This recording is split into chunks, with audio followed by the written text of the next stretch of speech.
A relatively young priest is in a hospital visiting some of his parishioners. He is walking down the hallway, and a nun stops him and says, "Father, can you go into this room? There's a man on his deathbed. He's been here for days. We've asked priests to go in, but he chases everyone away. He doesn't want to talk about Jesus, but he's dying. Could you please visit him?" The priest goes in and introduces himself to the patient. The guy erupts and starts cursing at him. He is so angry. "I don't want anything to do with you. Get out of here." The priest says, "Okay," and goes out into the hall. The nun is still there. She says, "Could you go back in?" The priest replies, "He doesn't want anything I have to offer. Just give it another chance," pleads the nun. The priest reluctantly re-enters the room. "I'm not going to ask if you want to go to confession. I'm not going to ask if you want Holy Communion. But is it okay if I just sit here next to your bed and pray the Chaplet of Divine Mercy?" The old man replies, "I don't care.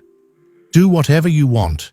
The priest sits down and begins softly praying the words of the chaplet. "For the sake of his sorrowful passion, have mercy on us and on the whole world.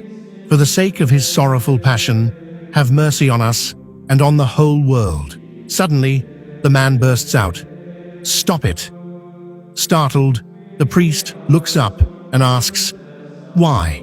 "Because there is no mercy for me." "Why do you think there is no mercy for you?" asks the priest. "It doesn't matter," responds the old man, but the priest persists. "Why do you think there is no mercy for you?" "I'll tell you. 25 years ago, I was working for the railroad. My job was to lower the crossing guard arm when a train would come to prevent cars from going on the tracks. But one night, I was drunk. I didn't lower the crossing guard arm, and a couple and their 3 young children were on the tracks as a train came, and they were all instantly killed. That was my fault, so there is no mercy for me. I have failed. It is over." The priest just sits there, staring at the rosary in his hands. Finally, he asks, "Where was this?" The man tells him the name of the Polish town.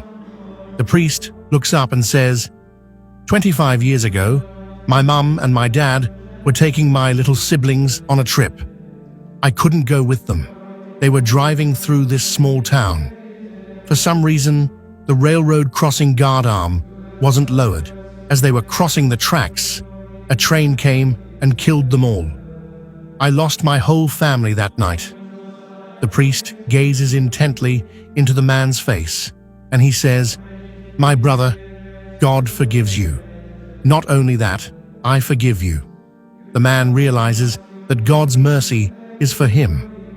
The priest asks, "Would you let me hear your confession and give you the Eucharist?" The man makes his confession and receives Holy Communion. 2 days later, he dies. Mercy wins.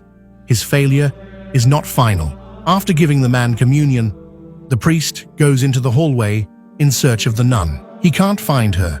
The administration tells him, "We don't employ any nuns at this hospital." For years, the priest does not know who this nun is. Eventually, he goes to the town of Vilnius, which is where Saint Faustina lived. He goes to the convent to say Mass for the nuns there. He sees a painting on the wall of Saint Faustina, and he says, "I've met that nun a couple of years ago." "No, Father, you did not," replies one of the nuns. "She's been dead since 1938. The priest then realizes it was Sister Faustina who told him to go into the patient's room, told him to go back again into that room. Failure is not final, not when it comes to Jesus.